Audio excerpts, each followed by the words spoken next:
میکنیم. حملات وحشانه داعش را بر کوبانی محکوم میکنیم.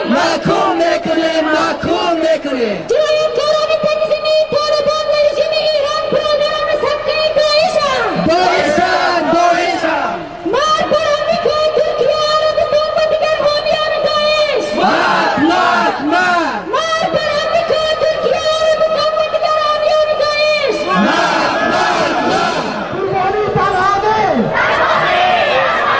دیوانی تنهانه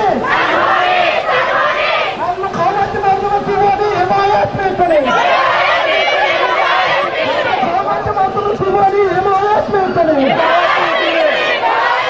امریکا ناتو سلامتی تقیم به هیواد پلورنده در خپلواکي د پرویدل غلامي ده. د خپلواکي د پرویدل غلامي ده. نمی امریکا پورې تړلې چوپره مال بر شرکت سهامي عبدالله غني. نداشتن استقلال اسارت از اسارت. پذیرش پایگاه خیانت از خیانت. پایگاه نظامی اسارت از اسارت. مرگ به مزدوران اقتباغوش امریکا. دفاع از کوبانی دفاع از انسانیت است. اشغال افغانستان توسط متجاوزین امریکایی و متحدانش 13 سال گذشت. اشغالی که با دسیسه خونی 11 سپتامبر طرحریزی شد و با خورش طیاره‌های B-52 زیر لوای سازمان ملل و ناتو آغاز و با امضای سند خرامی با نوکران دشت ارگ به هدف نهایی نزدیک کردید. امریکا طی نشست خاکینانه بن دشمنان آزموده ملت را که یک عمر تربیت نمونده بود بار دیگر بر بهانه مبارزه علیه تروریسم، احیای دموکراسی، حقوق بشر و بازسازی بر گرده‌های زخمی ملت ما بحث کرد که نتیجه تکرار مذهب، خونریزی، ویرانی، غارتگری، فقر و تقویت و بربریت و تروریسم برای ملت ما بود. اما یک مشت جانی و میان فروش را میلیاردر و فرده ساخت. 7 اکتبر 2001 لاک غلامان امریکایی و بلندگوهای تبلیغاتیش روز خوشبختی ملت ما جر میزنند. در حقیقت لکه ننگی در تاریخ معاصر ماست که باعث فرو رفتن عمیق کشور ما به گام یک ابرقدرت جهان خونخوار و چاکرانش گردید. تاریخ و مردم ما با انزجار نفرت انگیز تا اکنون داغ ننگ معاهده گندمک و خدید اورند را فراموش نکردند و حالا با امضای سند فروش مادر وطن یعنی قرارداد امنیتی با امریکا و ناتو ننگ تاریخی دیگری بر آن افزوده گشت. مشتی از جنایتکاران وطن فروش با پذیرش استقرار پایگاه دائمی در خاک ما، امضای پیمان استراتژیک و قرارداد امنیتی مرحله پایان فروش افغانستان را نهایی ساخت.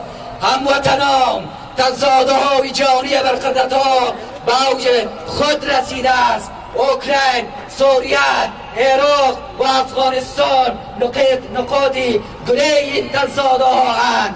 قربانی های این منازعات خونین در اولین جرقه سرزمین هایی خواهد بود که به مثابه چوب دست امپریالیسم عمل میکنند. با موجودیت این پایگاه دائمی امریکا در کشور که چاکرانش آن را اجازه دادند، افغانستان خط مقدم تخاصماتی خواهد بود که جان را تهدید به جنگ سوم جهانی میکند.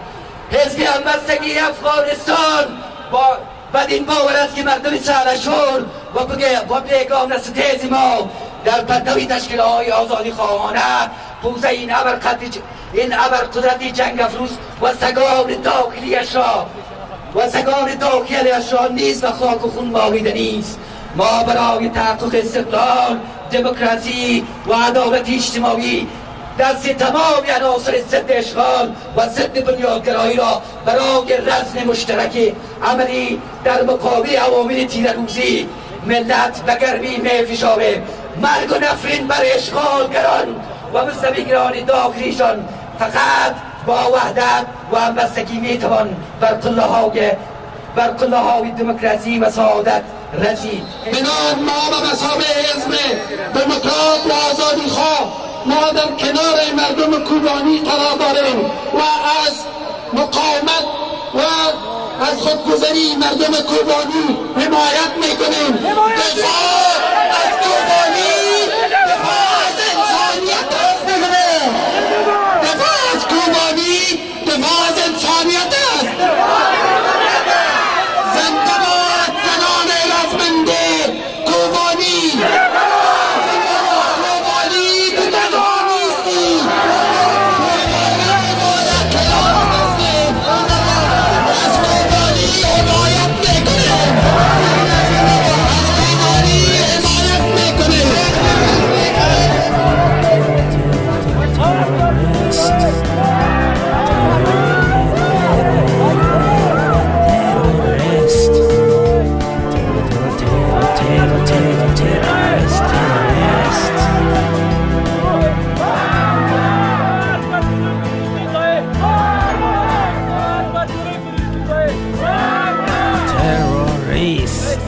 پرورش دست آمریکاست، جای بیل و بوش و اوباماست، مرکزش در آسیاست، تامین منافع اروپاست.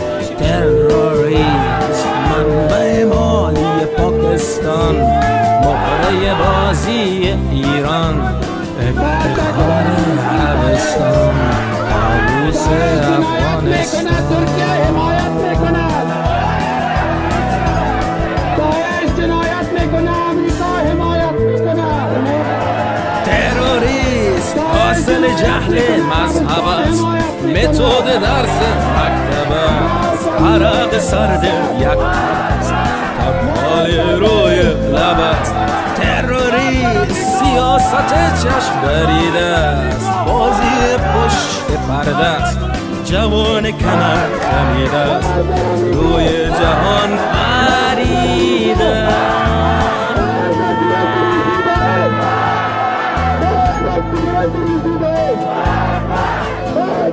تروریست پرورش دست آمریکاست، بچه بیل و بوش و اوباماست، مرکزش در آسیاست، تامین منافع اروپاست. تروریست منبع مالی پاکستان، مهره بازی ایران، افتخار عربستان، طاووس افغانستان.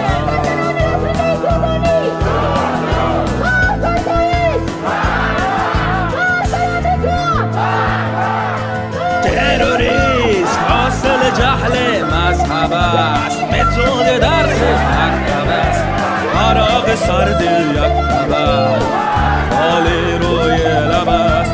تروریست سیاست چشم دریده است، بازی پشت پرده است، جوان کمر خمیده است، روی جهان